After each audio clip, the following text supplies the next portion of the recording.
ఎప్పుడూ తెల్లగా ఉండే ఇడ్లీనా అప్పుడప్పుడు ఇలా డిఫరెంట్గా కలర్తో చేసుకుందామండి. హెల్దీగా చేసుకుందాం.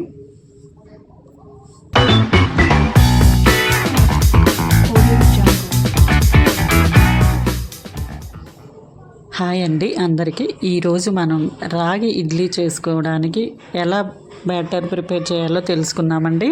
ఇక్కడ నేను చూడండి 2 కప్స్ రాగులు తీసుకున్నానండి. మీరు 1 కప్ తీసుకుంటే మెజర్మెంట్ అలానే తీసుకోండి. ఇక్కడ నేను 2 కప్స్ తీసుకున్నానండి. 1 కప్ మినపప్పు తీసుకున్నానండి. మీరు ఒకవేళ రాగులు 1 కప్ తీసుకుంటే 1/2 కప్ మినపప్పు, 1/2 కప్ బియ్యం తీసుకోండి. అది గ్లాస్ అయినా బౌల్ అయినా ఏదైనా తీసుకోవచ్చండి. చూడండి ఇలా కడిగి సోక్ చేసుకున్నానండి. కొంచెం పక్కన బౌల్లో 2 టేబుల్ స్పూన్స్ అటుకులు నానబెట్టుకున్నానండి. చూడండి ఇలా నానిపోయాయండి. చూడండి సోక్ చేసుకున్నాను. వీటిని అన్నిటినీ కలిపి మెత్తగా మిక్సీ పట్టుకోవడమేనండి. ఈ అటుకులు కలిపి చూడండి వీలైనంత మెత్తగా మిక్సీ పట్టుకోవాలండి. ఇక్కడ గ్రైండ్ చేసుకునే వాళ్ళు గ్రైండ్ చేసుకోవచ్చు. ఇక్కడ నేను మిక్సీ పడుతున్నానండి. ఎలాగైనా చేయొచ్చు. చూడండి అటుకులు వేసాను. కొంచెం కొంచెం వాటర్ యాడ్ చేసుకుంటూ వీలైనంత మెత్తగా మిక్సీ పట్టుకోవాలండి. చూడండి వీలైనంత మెత్తగా మిక్సీ పట్టుకోవాలి.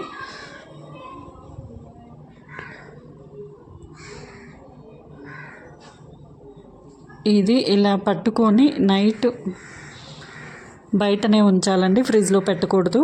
అప్పుడు పొంగుతుంది, ఫర్మెంట్ అవుతుంది అంటారు కదా, అది నైట్ అంతా బయట ఉంచితే పొంగుతుంది.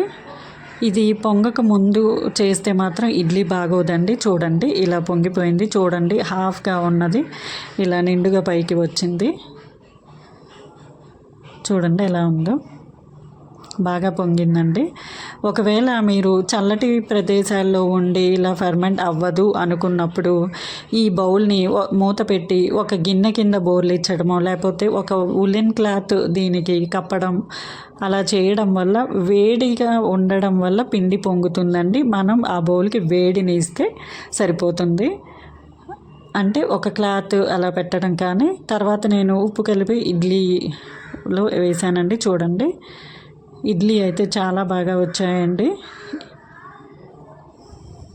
చూడండి చాలా బాగా కూడా ఉన్నాయి. ఇది నేను ఇక్కడ పల్లీ చట్నీతో చేశానండి. చూడండి అంతేనండి, మన కలర్ రాగి ఇడ్లీ రెడీ అయిపోయాయండి. ఇది చాలా హెల్దీ అండ్ టేస్టీ రెసిపీ అండి. మీరు ట్రై చేయండి. చూడండి ఇక్కడ సేమ్ మెజర్మెంట్స్ ఫాలో అవ్వాలండి. ఫాలో అవుతే చాలా బాగా వస్తాయి. చూడండి అప్పుడప్పుడు ఇలా హెల్దీ రెసిపీస్ ట్రై చేస్తూ ఉండాలండి. Please subscribe. ఇక్కడ ఇదే పిండితో మనం దోశ, ఊతప్పం, గుంత పొంగనాలు రకరకాలుగా టిఫిన్స్ చేసుకోవచ్చండి. ఒక్క పిండితో వారం మొత్తం సరిపోయే రకరకాల టిఫిన్లు చేసుకోవచ్చు అండ్ హెల్దీగా కూడా చేసుకోవచ్చు. చూడండి